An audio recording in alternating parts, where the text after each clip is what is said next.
Hi అండి, welcome to Andhra recipes. Me Indira from Tanuku. నేను ఈరోజు ఒక స్నాక్ ఐటెం చేస్తున్నారా అండి. ఈవినింగ్ టీ టైంలో స్నాక్స్ తింటూ ఉంటాం కదా, ఇవి చేసుకుంటే టీ టైంలో తినడానికి చాలా బాగుంటుంది. పైగా ఇవి చేయడం చాలా ఈజీ అండి, చాలా సింపుల్గా చేసేసుకోవచ్చు. మార్కెట్లో కొన్నవి కాకుండా ఇలా ఇంట్లో చేసుకున్నవి తింటే హెల్త్కి కూడా చాలా మంచిదండి. అయితే ఈ స్నాక్స్ ఎలా ప్రిపేర్ చేయాలో ప్రాసెస్లోకి వెళ్ళిపోదాం.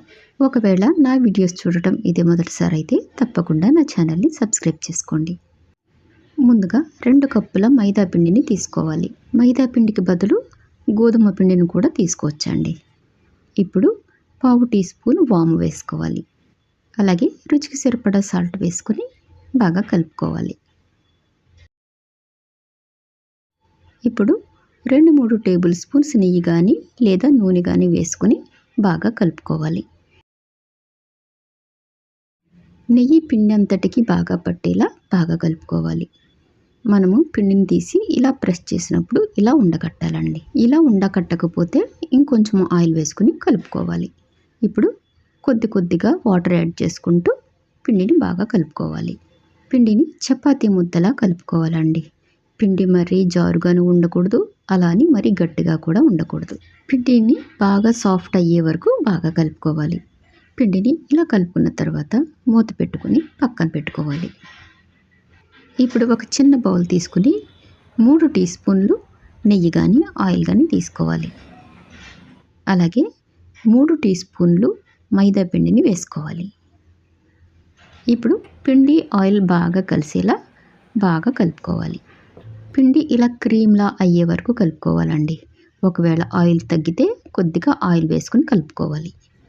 పిండిని ఇలా జారుగా అయ్యేంత వరకు కలుపుకొని పక్కన పెట్టుకోవాలి. ఇప్పుడు మైదా పిండి ముద్దను తీసుకుని కొద్దిగా పిండిని తీసుకుని ఇలా బాల్లా చుట్టుకొని చపాతీలో ఒత్తుకోవాలి. బాల్ సైజ్ చిన్నగా ఉండేలా చూసుకోవాలండి. బాల్ పెద్దదైతే స్నాక్ మరీ పెద్దగా వచ్చేస్తుందండి, అంత బాగుండదు. ఇలా చిన్న సైజులో చేసుకుంటేనే బాగుంటుంది. చపాతీని మరీ పల్చగా కాకుండా మరీ మందంగా కాకుండా మధ్యస్థంగా ఉండేలా ఒత్తుకోవాలి. ఇప్పుడు మైదాపిండి ఆయిల్ 2 కలిపి ఇలా క్రీమ్లా చేసుకున్నాం కదా, ఆ క్రీమ్ని చపాతీ మీద వేసుకొని ఈ క్రీమ్ని చపాతీ అంతా పట్టేలా అప్లై చేయాలండి. ఎక్కడ గ్యాప్ ఉండకుండా రాయాలి. అప్పుడే స్నాక్స్ మీకు లేయర్స్గా వస్తాయండి. క్రీమ్ని ఇలా చపాతీ అంతా అప్లై చేసిన తర్వాత నైఫ్ తీసుకుని ఇలా దగ్గరగా ఘాట్లు పెట్టుకోవాలి. ఇలా ఘాట్లు పెట్టుకున్న తర్వాత చపాతీని ఇలా రోల్ చేసుకోవాలి. ఇలా దగ్గరగా రోల్ చేసుకున్న తర్వాత ఇలా కొంచెం పొడవుగా సాగదీసి ఇలా ట్విస్ట్ చేసుకోవాలి. ఇప్పుడు జంతిక షేప్లో చేసుకోవాలి. 2 కొనలు ఇలా లోపలికి ఉండేలా ఇలా చేసుకోవాలండి. ఇప్పుడు జంతిక షేపులో ఉన్న ఈ ముద్దని చపాతీ కర్రతో కొద్దిగా ఒత్తుకోవాలి. మరి చపాతీ ఒత్తినట్టు ఒత్తేయకూడదండి, జస్ట్ లైట్గా ప్రెస్ చేస్తే సరిపోతుంది. మొత్తం అన్నింటినీ ఇదే ప్రాసెస్లో ఒత్తుకోవాలండి. చూడండి, జంతిక షేపులో ఇలా ఉండాలి. ఇలా అన్నింటినీ ఒకే షేప్లో ఒకే సైజులో ఒత్తుకుని ఇప్పుడు స్టవ్ మీద ఆయిల్ పెట్టుకుని ఆయిల్ హీట్ అయిన తర్వాత ఒక్కొక్కటిగా ఆయిల్లో వేసుకుని ఫ్రై చేసుకోవాలి.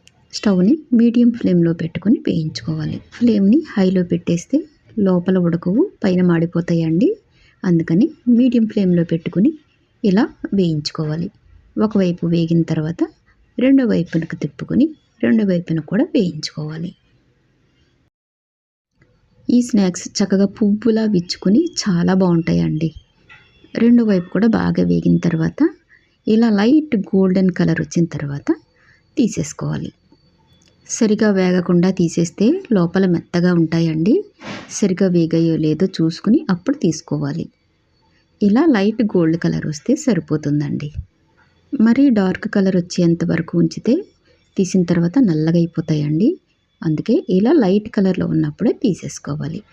మిగిలిన అన్నింటినీ కూడా ఇదే ప్రాసెస్లో వేయించుకోవాలి. చూడండి, స్నాక్స్ ఎంత బాగా వచ్చాయో. ఇవి క్రిస్పీగా చాలా బాగుంటాయండి. పిల్లలకి స్నాక్స్ పెట్టడానికి కూడా చాలా బాగుంటాయి.